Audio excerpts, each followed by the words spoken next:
we must make some sacrifices, make some time for holy days and nights. Arrange your lives around that. Don't make that to arrange around our lives. Everyone's busy, yani, like this or like that, but make good intentions and take steps forward. So, we are happy to be given this chance, this opportunity to worship Allah peacefully. We are understanding how many people Allah is not even opening their way to worship Him peacefully. They have nowhere to make zikr. They have nowhere, even if they want to, they know either wrong people or even authorities are going to come and say, "Up, stop all this." They say 2, 3 people, 10 people gathering, they say, "Do you have a permit?" So many things are open to us in this world, in this country. Alhamdulillah, we must take it to run for Allah's sake. That way our difficulties will be light. It's not going to be heavy. If we don't, small difficulties we have in this world, in this country, is going to choke us. So,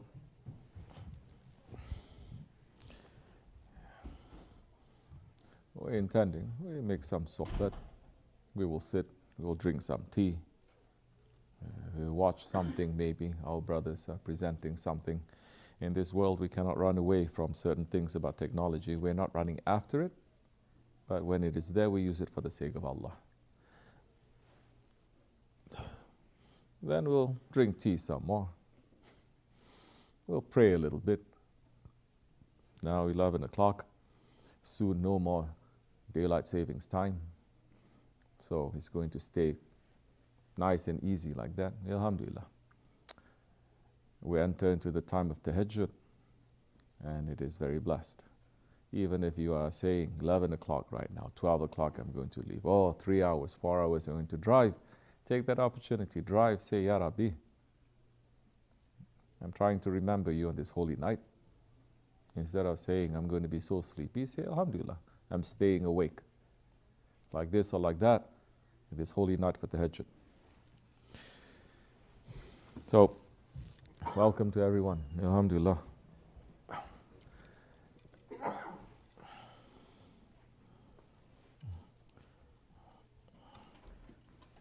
Let's see, if you have anything that you'd like to say, I will listen, inshallah. Does anyone have any questions?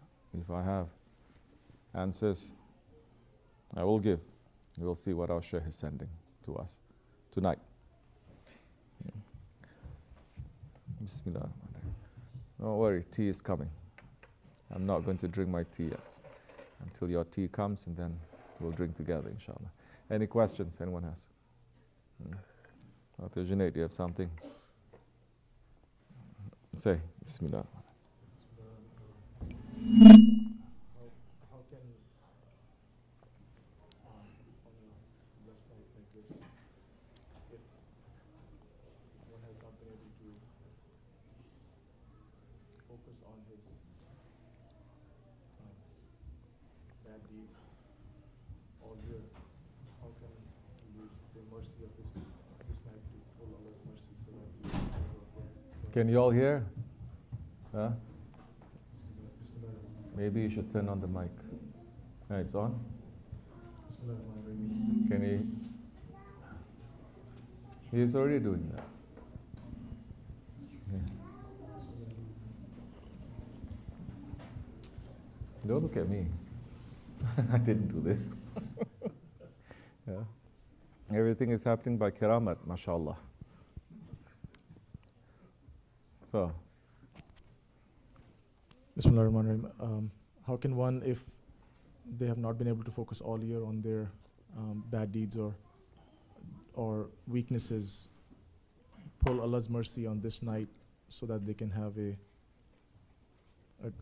good barat rather than be punished or pull Allah's anger for next year? Bismillah ar-Rahman ar-Rahim. What if whole year you didn't study and you know exam is tomorrow? What are you going to do? You're going to pull an all-nighter, right? That's what they call it here. Stay up all night and study. Kind of like that, in these holy nights. So a whole year you're not spending, you're not making tafakkur, you're not watching yourself, you're not taking account of yourself every day to see, what did I do for the sake of Allah? What did I do for my ego? What did I say? Where did I say? Who listened? Why am I making that one to listen? Why did I worship? Why did I ask? Why was I angry? You're not asking yourself all this. Ask yourself on this night. But even to read yourself, it is a skill. Meaning you have to learn how to read yourself. Not to lose focus. Not to think I'm very bad. Oh, what am I going to eat tomorrow? Not to say, astaghfirullah, astaghfirullah, astaghfirullah. Oh, this problem I didn't finish yet. This. For our murids, this tafakkur, this accounting, you don't do it just once a year. You're supposed to do it every day. You're not doing it every day. The sohbat is there to remind you. Look at yourself, look at your actions, look at your intentions. The sohbat is there every day if you want.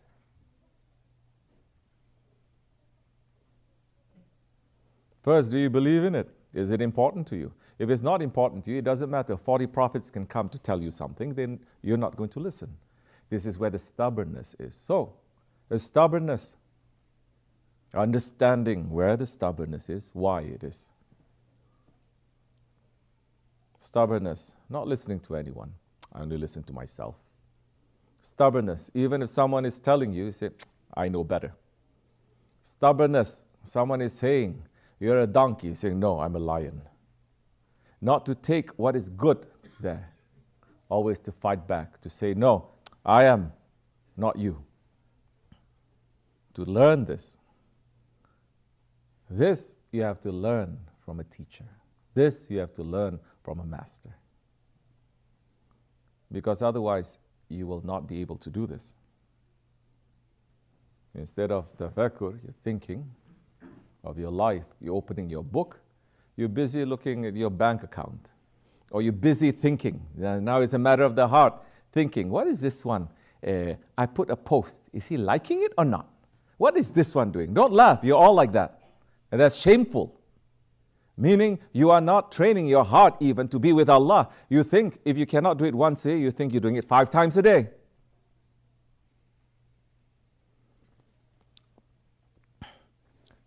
If we're not being hard, in sohbat, people will take out their phones and check. Yes? If we're not saying don't do that, I'm not putting a gun to your head. I'm not forcing you. Alhamdulillah, you are doing it. This is to benefit you. Everything comes with its own rules. But even you pay money to watch a movie, they say turn off your phone. And everyone, knowing it is good manners, they turn off your phone. But where is to learn the good manners? First, you have to say, I have bad manners. I need to learn good manners. But if you think you have very good manners because you have so much knowledge, that time, nothing is going to work. And how many times in history is showing, even the alims, they say, if it's not because of spending time with the people who are close to Allah, me, with all my ilm, I'm going to find myself in hellfire. Who is saying this? Hujjatul Islam is saying this. Anyone here, now, or ever, is going to be higher than that? Of course, new style, because there is no Khilafat, there is no authority, new style. Anyone can say, he's wrong, he's weak, he's this, he's that. Going public, making video and saying, thinking, because you have a mouth, you can talk. Allah. Don't talk. That's why Hazrat Abu Bakr Siddiq, radiallahu an, he has a piece of stone that to train himself, because his spirituality is the highest amongst the Sahabi Kiram.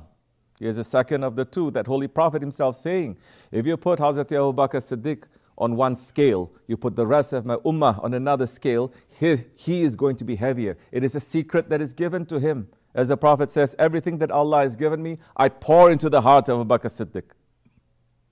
We are following in that way, trying to. Don't claim because I'm like this, because I'm following this, because you are the best. It is wrong. He used to have a stone he put in his mouth, not to speak. When it's necessary, he takes it out, he gives an answer, and he puts it back in.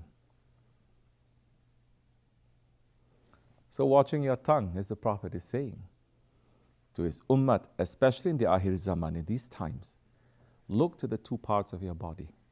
Your tongue, what is between your jaws and what is between your legs. Watch how you use them.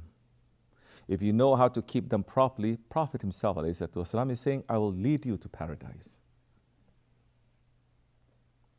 Now, people who have tongue, they say, where is your right? Where is your authority? They say, because I have a mouth, I will speak.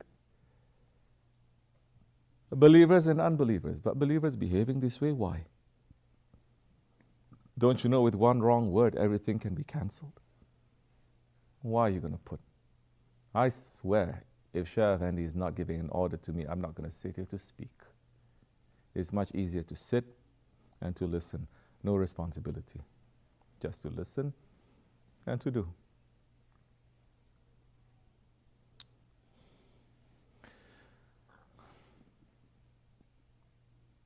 If you are, they say in spirituality, as the Prophet ﷺ says, the one, how he lives is how he's going to die. Meaning if you live good, that's how you're going to die. You're going to die good. How he dies is how he's going to be in the grave, good. How he's in the grave is how he's going to rise up on Judgment Day, good. So it's no mystery to people. We are not Christians or other people. Oh, what do you want from me? I don't understand. Please. 124,000 prophets came. Rahmatul Alamin came. So many awliya came just to remind us. And now Shaykh says, even if no prophet and no book is revealed, we would know with the intelligence that Allah gave us, with the aql, we will know what Allah wants from us. Because aren't we the nation of Ibrahim alayhi salam? That him just looking, you are Lord, no you are not Lord. Maybe you are Lord, no you are not Lord. Sohbat, this is waking people up.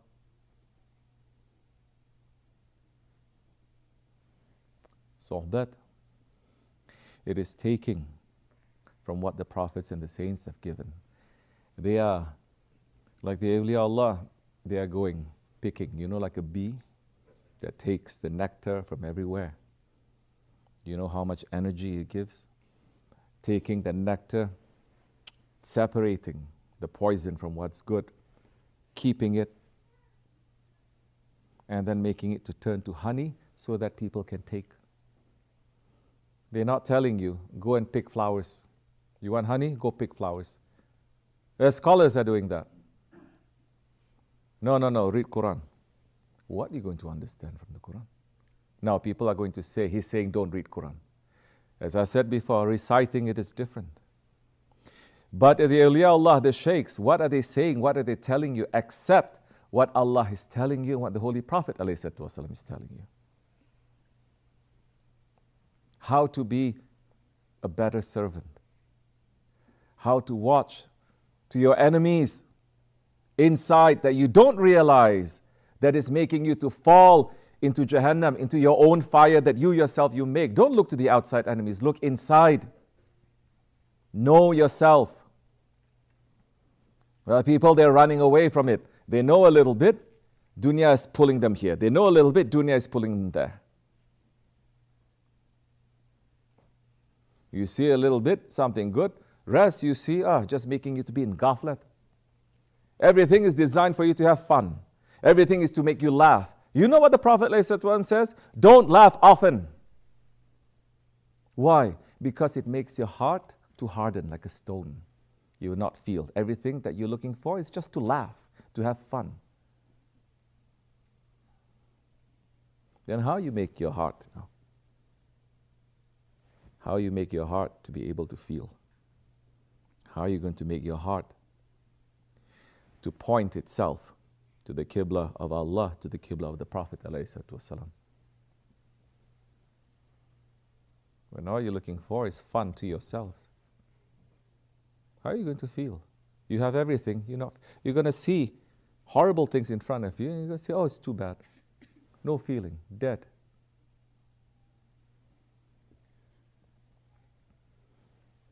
So the sohbat is to remind us, you and me, I'm not escaping from these words. I'm responsible for them too.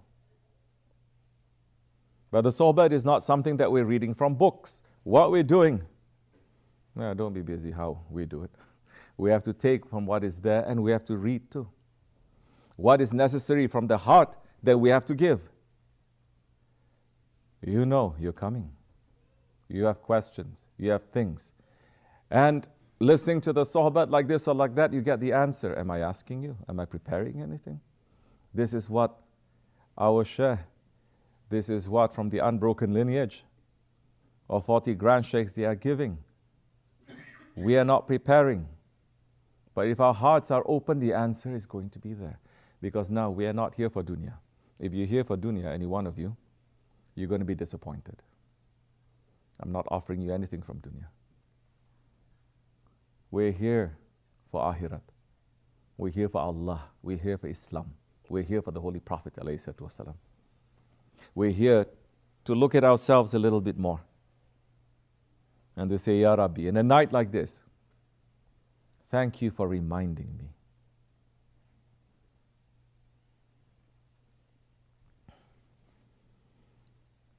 We're supposed to do this every day. Little bit. Saying what? Be with the Salihin. Not us, not me. Be with the Salihin. There are so many amongst you. And because of you, maybe the whole Jama'at now is blessed because of one person that is a beloved to Allah. Don't look at the outside form. You cannot read each other's hearts. But whatever that is in the heart is also going to show. That you're going to pick up, not with his eyes.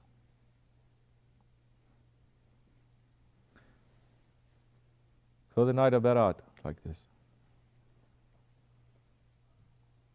where we're asking Allah to please make us to escape from the fire of our ego. Make us to escape from the chains of our shaitan. To make us to escape from the prison of this dunya. And make us to escape from the fire of our nafs and our shahwat. You have to know. We have to know what this is. These are not just words. You have to know. Now, this is why when you're in tariqat, then every day, sometimes you're going to escape. Sometimes later, the training is going to kick in. This is when it kicks in, then we say, okay, you're about ready now to rise to a higher station to know yourself. But it's going to be tough. You're going to feel very stupid. You're going to feel that everything you do is wrong. Good. You enter into that phase. Very nice. Very good. Now we're going to see whether you're going to stay or not, because all this while we're giving you candy. Now you're going to learn something. There's a big possibility you're going to go higher, or if you're going to just hold on to your ego now, big possibility you're going to sink lower. This is a test. It's not that difficult. We know in theory. We know. But when it hits us, that's the time you're going to use that stubbornness for haq's sake. I don't understand anything. I understand that I just have to hold on to this right one. Because they're going to, like one man speaking to Shaykh, and he's saying, oh, what Shaykh Maulana soul that he gave. He took all our brains out. He finished it. Well, this is how we have to be.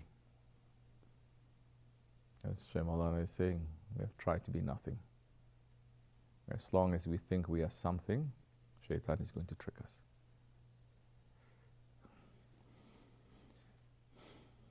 asking, inshallah, on this night like this for us to be.